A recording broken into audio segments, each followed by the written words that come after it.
Sunday. It's hard to explain, okay? But All day. All year round. it's so mysterious. This is who we are. This is who we are. WADR.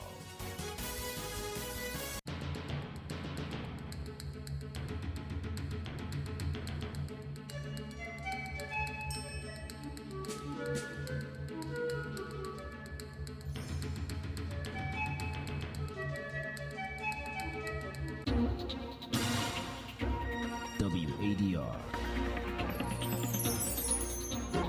promoting dialogue. It's 1 p.m. in Dakar. That's May Day in Dakar and 1 p.m. in Abuja. Good afternoon and many thanks for staying tuned to West Africa, the Democracy Radio, broadcasting on 94.9 FM and around the world on WADR.org. Welcome to Newslink. Here are the top stories. Senegal's youth leaders spearhead National Reconciliation Roundtable amidst political crisis. We have to play a key role on this democratical transition, how to have maybe a dialogue between the citizens, a dialogue between the states, between governors, between all the stakeholders who maybe can help to maybe have this kind of dialogue. Electoral campaign kicks off in Chad with 10 candidates, including Debbie Itno, vying for the presidency. Nigeria's labor unions call for substantial increase in monthly minimum wage to address the country's growing economic challenges and a high cost of living. U.S. government expresses concern over misappropriation of its taxpayers' resources intended to revive Liberia's health sector. Please stay tuned for details of these stories and more. West Africa Democracy Radio. It's you speaking. Many thanks for joining our broadcast and welcome to our listeners in the Gambia, Ghana, Liberia, and Sierra Leone. We start right here in Senegal, where young politicians trained in leadership by the Frederick Ebert Foundation say the country, now more than ever, needs reconciliation. Senegal is in the throes of a political and institutional crisis that has shaken it to the core. At a round table over the weekend that brought together young politicians and other players in Senegalese political life, they brainstormed on what measures or approaches to use to reconcile the Senegalese people. Abdoulaye Hassan has the rest of the story. Senegal under President Bassirou Diomaye Faye is poised for change, with a focus on serving its citizens. The Frederick Ebert Foundation and its partners are urging for citizens to be at the core of the reconciliation process. Since March 2021, young people who have made their voices heard through violent protests are seen as key players in Senegal's national reconciliation efforts. Gail Babacar is an activist and debate moderator.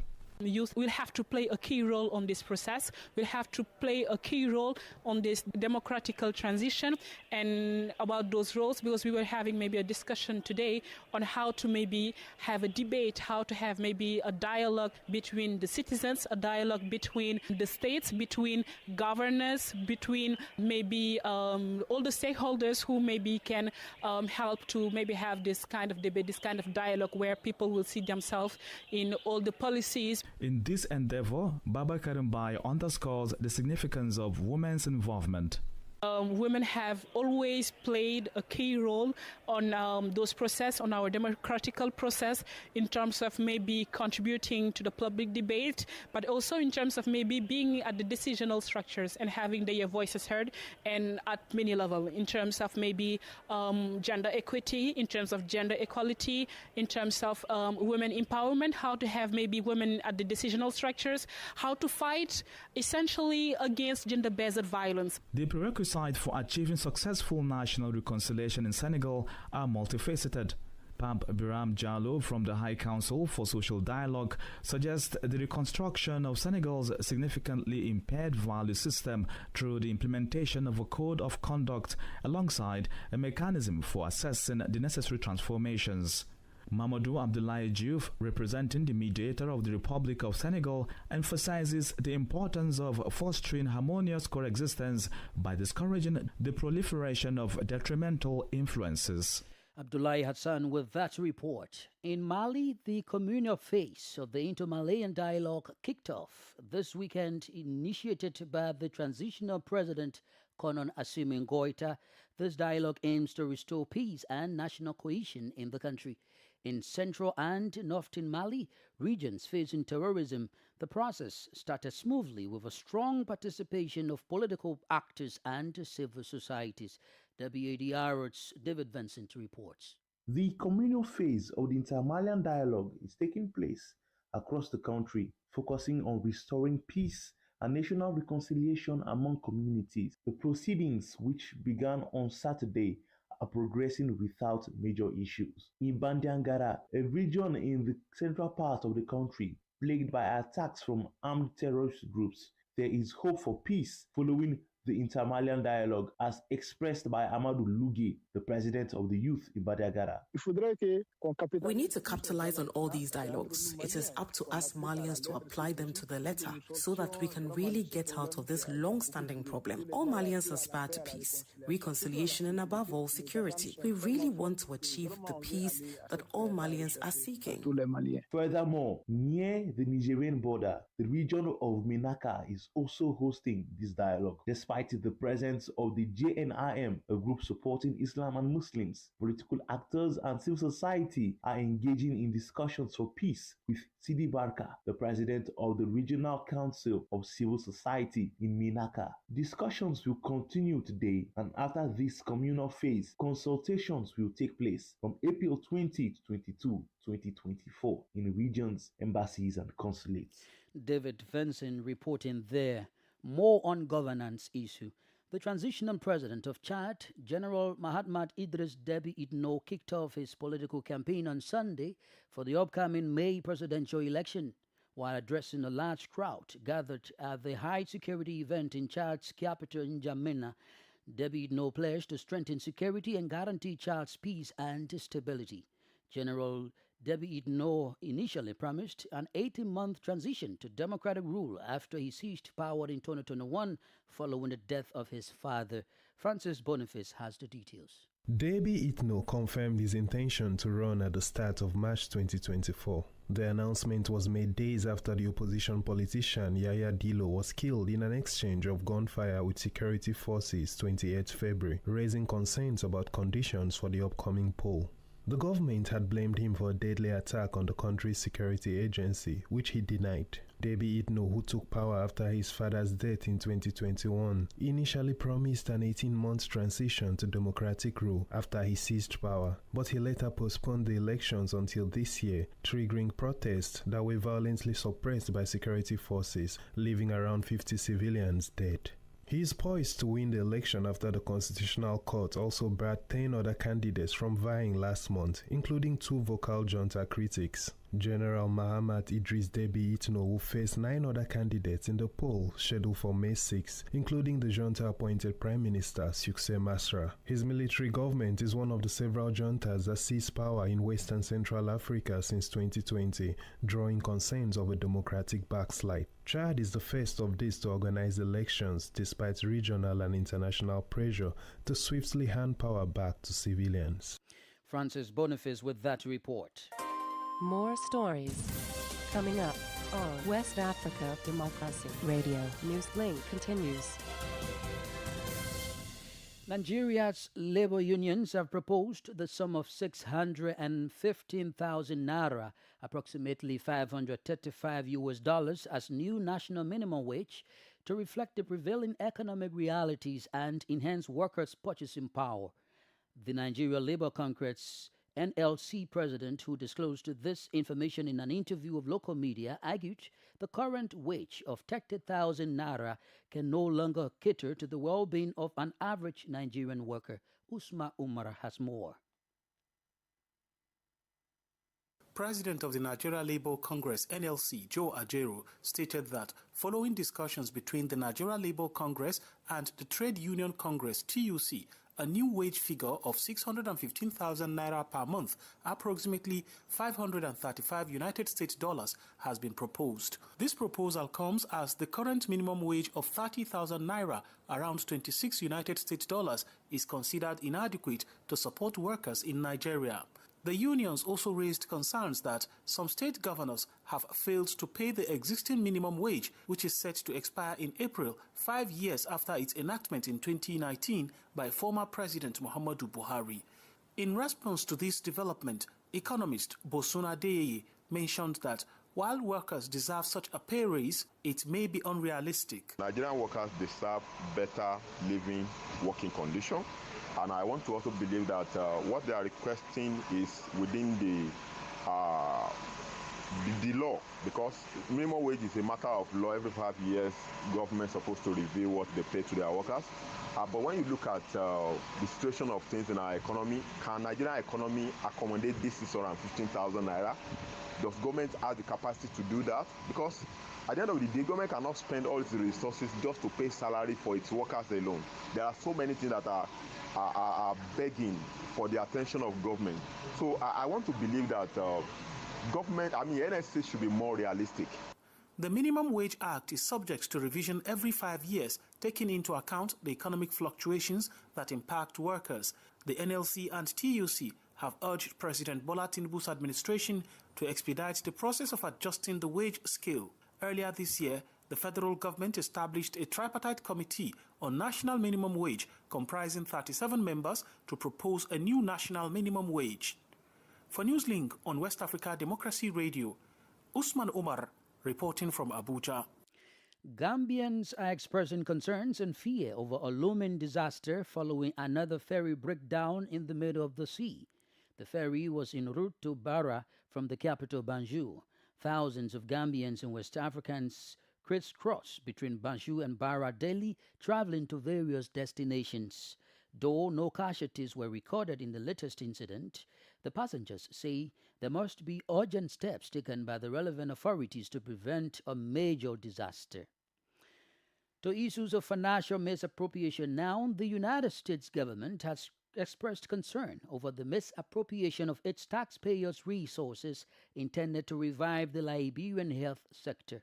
Recently, several health practitioners were arrested and dragged to court in Maingibi County for allegedly conniving to steal United States dollars intended to improve access to healthcare delivery in the country. WADR's Darlington Pogba reports. Making the United States position clear, the United States Agency for International Development USA Mission Director to Liberia James Wright said his government is unhappy about the misappropriation of its taxpayers' resources in Liberia. He called on Liberia to institute measures to prevent acts that impede citizens' access to quality healthcare delivery.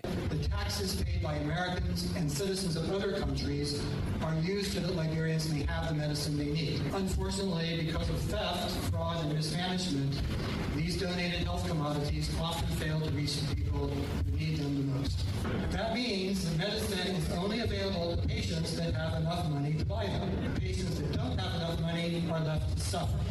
This is unfair and immoral. Responding to the concerns, Justice Minister Oswald assured the United States of its government's commitment to fight corruption within the health sector, no matter who is involved. Corruption in all its form must be combated and eliminated from our society. The Minister of Justice ensures that we endeavor to provide the needed support to ensure that donated aid are utilized for intended purposes and reach the intended beneficiaries. For now, citizens in rural communities hope that the government will stay tuned to its words and attach seriousness to fight against corruption within the health sector and in general to make the healthcare sector accessible and affordable to all. For Newslink on West Africa Democracy Radio, I'm Darlington Pogba in Monrovia.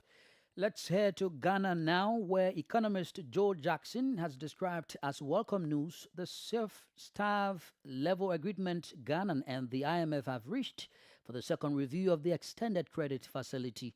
The agreement, which was reached over the weekend, will result in the release of $360 million by the fund, subject to passing the IMF board approval.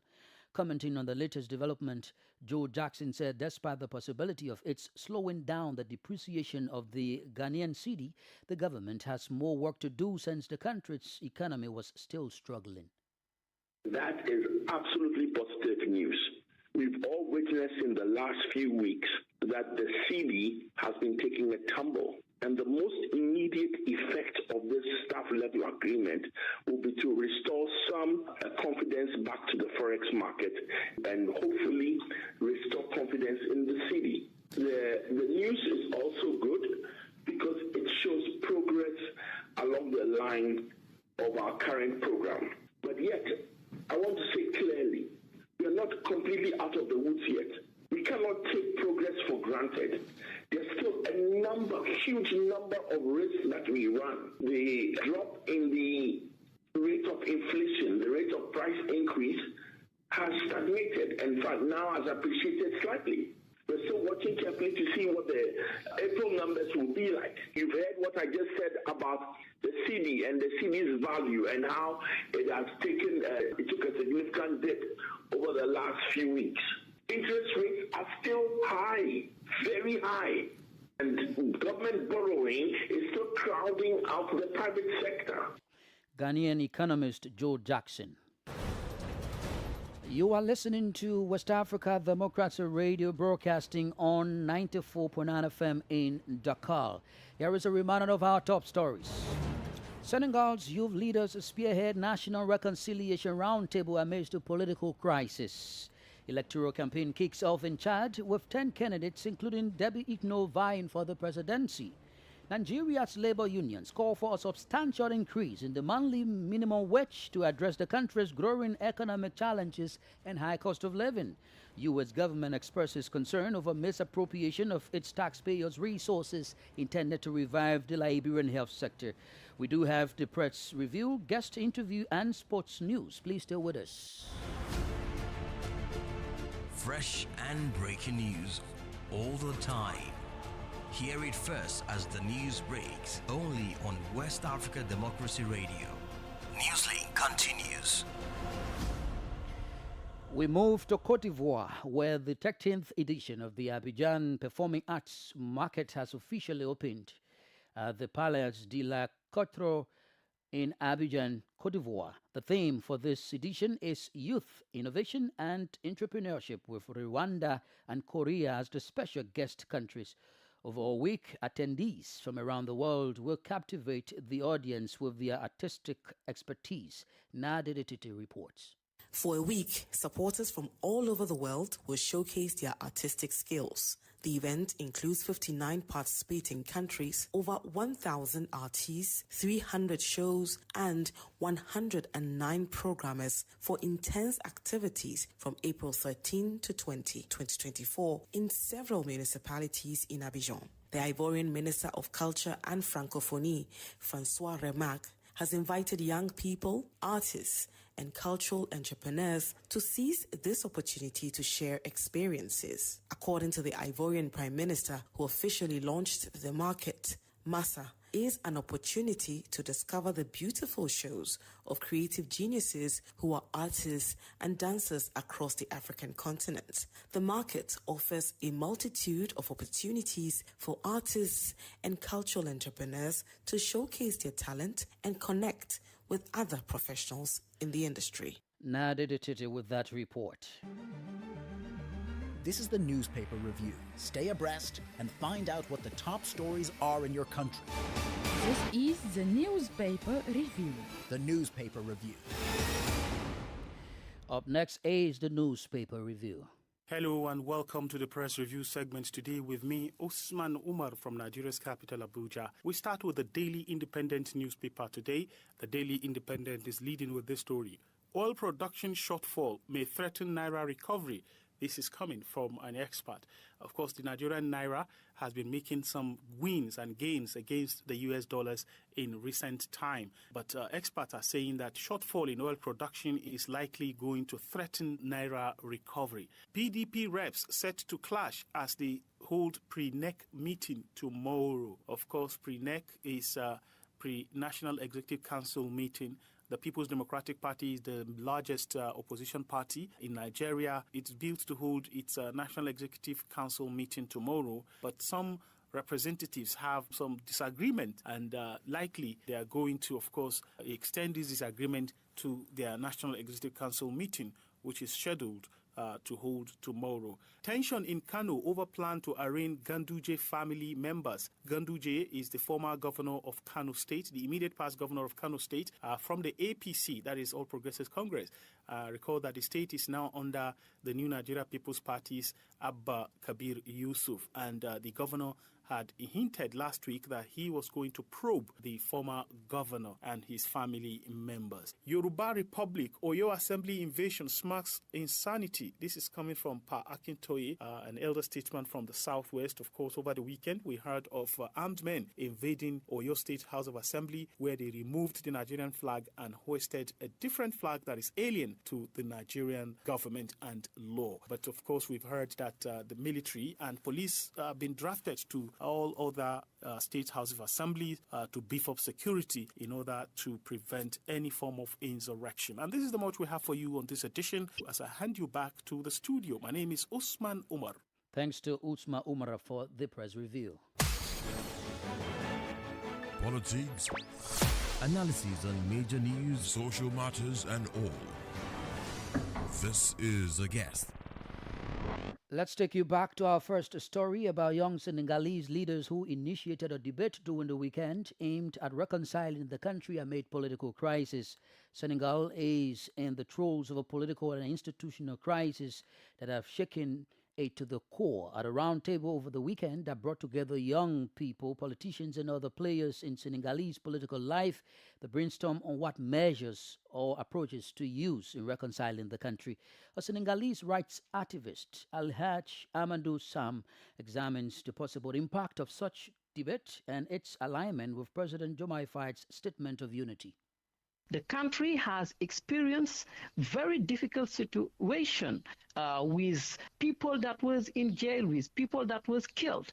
And the civil society actors, I think they consider that before talking about reconciliation, we have to talk about the truths first, because truth comes before reconciliation and truth comes before forgiveness, as we can say. How possible do you think that this reconciliation will take effect or make impact on the Senegalese people when others are requesting for justice towards situations that occurred in the country? I'm part of those who think that justice is the first element to be taken into account. That's why I said that truth comes before reconciliation. We have to come back and give all the details and try to give justice to people who lost their children, to people who lost their investment, and to people who have been put in jail without any right. I think that we have to make first assessment, and this assessment should be inclusive, integrating all the stakeholders, all the victims, as well as civil society actors working in human rights, as well as those people to be accountable of their act. So once they are accountable on their act, we have identified all the situation, all the crimes, and then once the truth will be identified, then we can talk about forgiveness and reconciliation. But I think that we can have reconciliation without justice.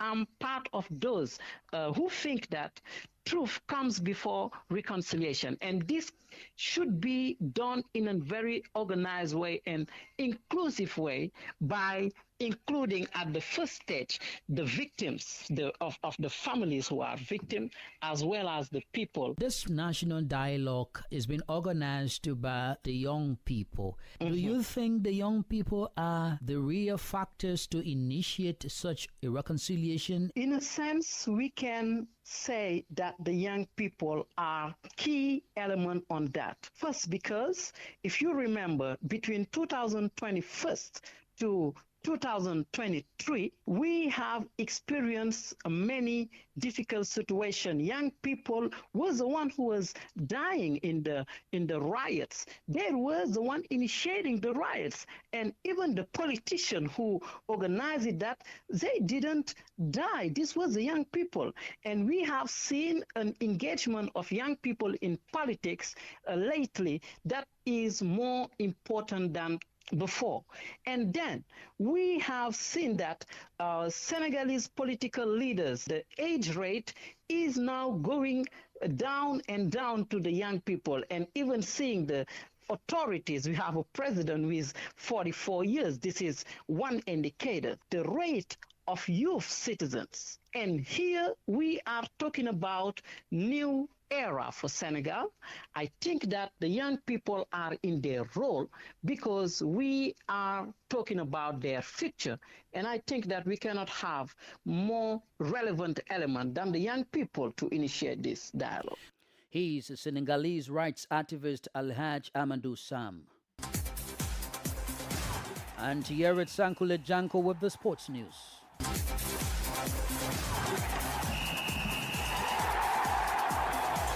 Hello there, a warm welcome and thank you for joining us. Nigeria international Victor Boniface was the star player as he helped Bayern Leverkusen's side to a landmark history by winning their first ever Bundesliga title. On Sunday, the Super Eagles forward opened the scoring and providing an assist to propel Bayern Leverkusen to resounding 5-0 victory over WADR Bremen. This is the German side's maiden league title in their 119-year history.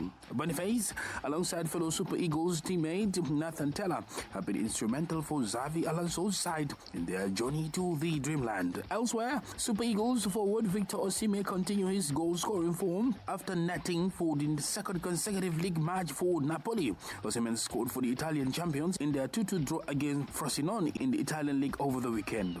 And Guinea international Naby Keita has dismissed rumors that he refused to play for his club WADR Bremen because he was to be used as a substitute. The Guinea international further says he won't accept people trying to tarnish my image.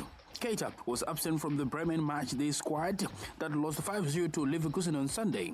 Speaking ahead of the game, Bremen's managing director Clemens Fritz claimed that Keita refused to travel with the matchday squad after learning he will not be named in the starting 11, according to media reports. However, Keita was quick to dismiss such accusations as he posted his own statement on Instagram. Since the start of my career, I have never had problems with my discipline and I've always shown an exemplary attitude. I will not accept any person trying to tarnish my image. He told club supporters, I have always worked hard in training to get the right results at the weekend. In training, I can only give my best. Naby Keita has enjoyed a difficult period in Bremen since joining the Bundesliga side from Liverpool, with injuries limiting him to just 5 appearances. And that's it for sports. It's back to you. Thank you, Sankule, for the sports news. We have come to the end of this edition of Newslink from West Africa Democracy Radio, broadcasting from Dakar, Senegal. Thank you for listening, and many thanks to Mustafa Sek and David Vincent for the technical support. Do interact with us via our social media platforms, X, formerly Twitter, Instagram at WADR News, and Facebook, WADR English Service. Coming up at the top of the hour is our health program, Well Body, with Oge Oberika. I am Augustine Cully. Good afternoon. And many thanks to you for listening to Newslink via Hot 104.3 FM, Newmi FM 94.0, Hilltop Radio 104.7 FM, and Veritas Radio 102.9 in Banjul, the Gambia. We also appreciate our listeners in Liberia via Alternative Youth Radio 98.9 FM.